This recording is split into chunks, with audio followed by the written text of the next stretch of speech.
মামা কই যাবেন? উঠেন। ধানমন্ডি কত? আরে না, এখান থেকে যাবো না, চলো অন্য রিক্সায় যাই। অন্য রিক্সা কেন? এই রিক্সা কি সমস্যা?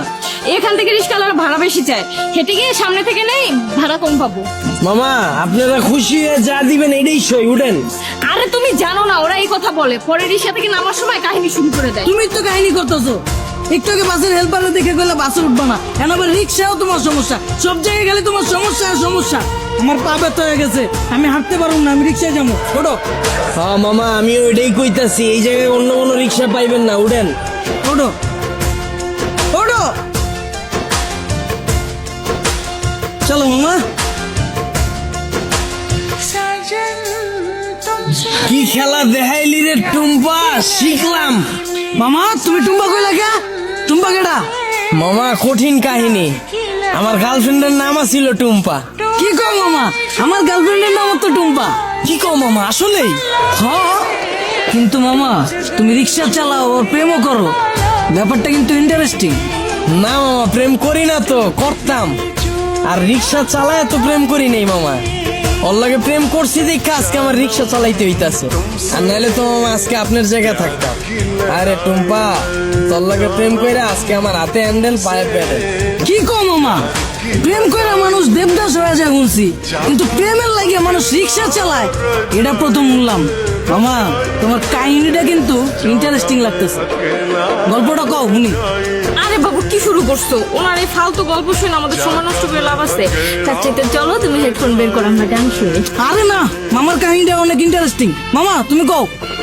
না মামা থাক, বাদ দেন। মামি উনতে চাইতেছে না, পরে দেখা গেল আমার কাহিনী হইনা চিত্তা যাইব। আরে মামা তুমি তোমার গার্লফ্রেন্ডের কাহিনী কইবা, এটা তো হয় চেতবকে।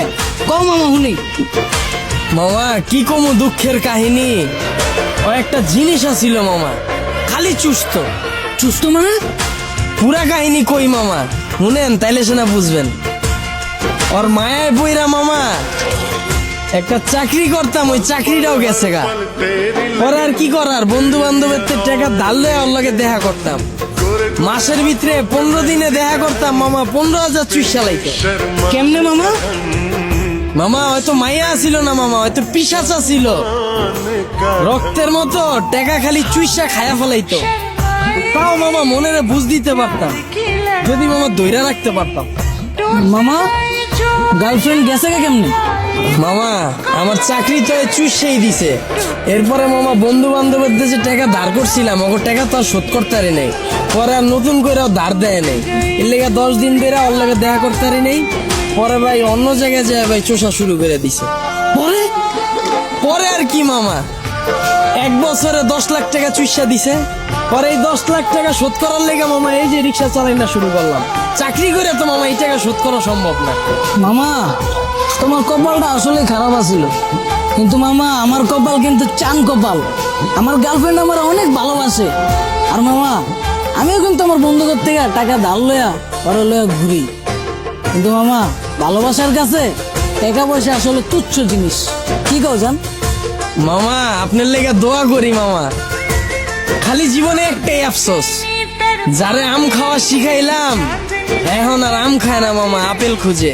আর 2 দিন পর পর নতুন বয়ফ্রেন্ড আমার রিক্সায় উঠে। কি কও মামা? তোমার গার্লফ্রেন্ড তোমার চুষা তোমার রিক্সায় উঠে আবার বয়ফ্রেন্ড লয়া?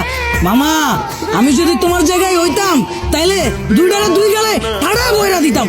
কি কো মামা, আসলেই? হ্যাঁ, তুমি দরকার হইলে আমার নাম্বার লয়ে লও, অগরে যখন পাইবা আমার নম্বরে কল দিবা।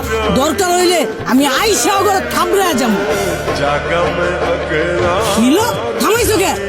আয়া পড়ছি তো মামা, নামেন। ও আর বলছো কত দিমু? কিরে তুই আমার মালিকা? মামা আপনিই তো কইলেন পাইলেই কানের নিচে বাজায় দিতে। আমারে হাতে হ্যান্ডেল পায়ে প্যাডেল যে পরাইছে ওই জিনিসই তো এইটা, এটাই তো এখন আপনার কপালে জুটছে। আর আপনি কইলেন না হেল্পার রে দেখা উঠতে চায় নাই বাসে, ওই হেল্পারও আমার মতোই চাকরি করতো, ওরে চুইসা হেল্পার বানায় দিছে, এরপর আপনারও ধরছে। যাক মামা সাবধানে থাকেন, আমার ভাড়াটা দিয়ে দেন।